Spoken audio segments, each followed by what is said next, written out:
this is Michelle with Michelle's Macarons, and today we're going to talk about concave macarons. So it's like the shell is good, the feet are good, but when you take them off of the tray, it's like a little bowl. Like there's space in there and they don't really have a bottom. Okay, and I'm sure you're wondering how the heck that happened. So if you haven't already, go watch this video. I share the recipe I use and tell you step by step how to make macarons. So if you haven't already, go watch that first. Hopefully that will solve your problems. If it doesn't, then watch the meringue video and the macaronage video. And then if you're still having problems, come back here and watch this and we'll try to get it figured out. So when you're testing recipes like this, I would definitely do a fourth of a batch or a half of a batch. I would not do the full thing in case something goes wrong. You don't want to waste all of that.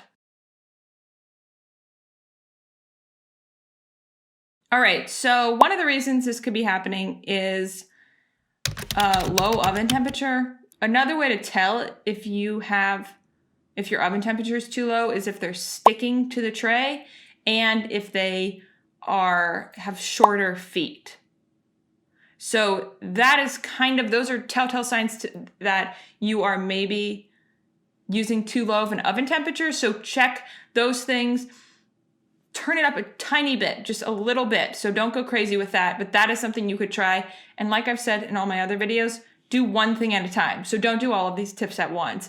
Only do one and then see. That's why I say to do a fourth of a batch or something. Now, the second problem could be not even knowing your oven temperature. So make sure you have an oven thermometer in there. And some people ask why an oven thermometer helps. It helps because you don't know that your oven is actually at the temperature it says it is. So it has a thermometer in there that will tell you, but it's not always correct. Okay? Like I've said before, every oven I've ever had has been off.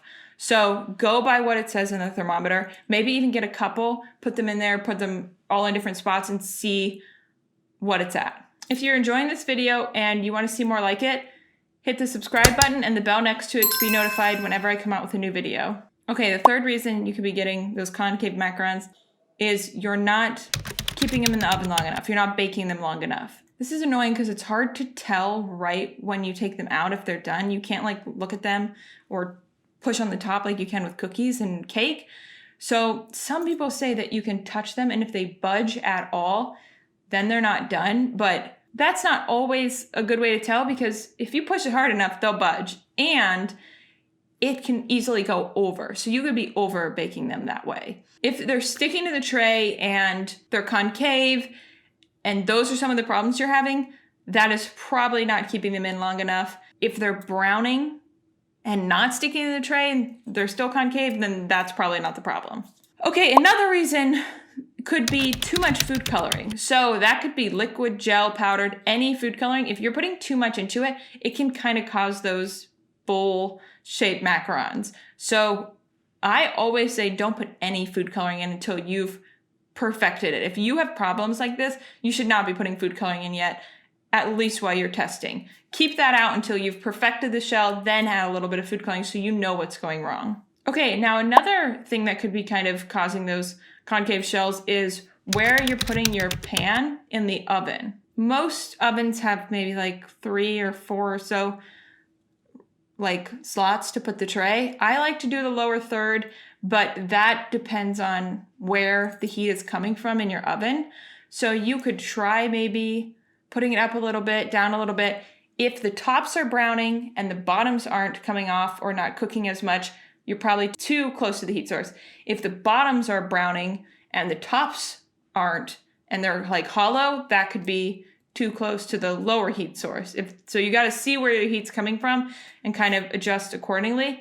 Usually right in the middle is the good spot. But also you could put your thermometers in different spots and see what's going on there. Another thing that could be causing this is not using the right pan, not baking on the right pan. I will link in the description a pan that I like to use, but you want to make sure that you're not using something that's too heavy duty, but also something that's not too thin. And also, this probably won't cause the concave part, but if you are going to buy pans, either get ones with no edges around the outside. If they have edges, make sure you can flip them over and use the other side without, so it gets that good airflow in there. Okay, and if you're having trouble like this, put them in the Facebook group. Join the Facebook group. It's free. There's 14,000, 15,000, I don't know. There's a lot of people in there now.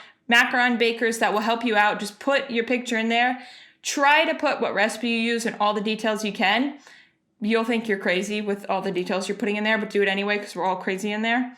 And put some pictures of your process along the way, and that will help us tell you what's going on and maybe what you can fix. Okay, and if you want to start selling your macarons, join the email list below, and I have a course called the Home Bakery Blueprint where I will walk you through step by step how to start or grow your own home bakery business.